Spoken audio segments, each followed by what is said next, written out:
Viral sa social media ngayon mga idol ang ating napakalupit at tisoy na si Kobe Paras kasama ang ating napakagandang dilag na si Kylin Alcantara mga idol.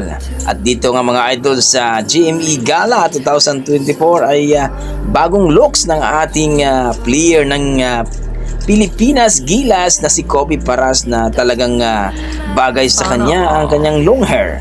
At dito nga mga idol, kilig moments sa kanilang dalawa at mukhang itong si Kylie Alcantara ay mukhang umiibig na sa ating basketball player mga idol. Napakalupit, napakatisoy naman din talaga ang ating Kobe Paras.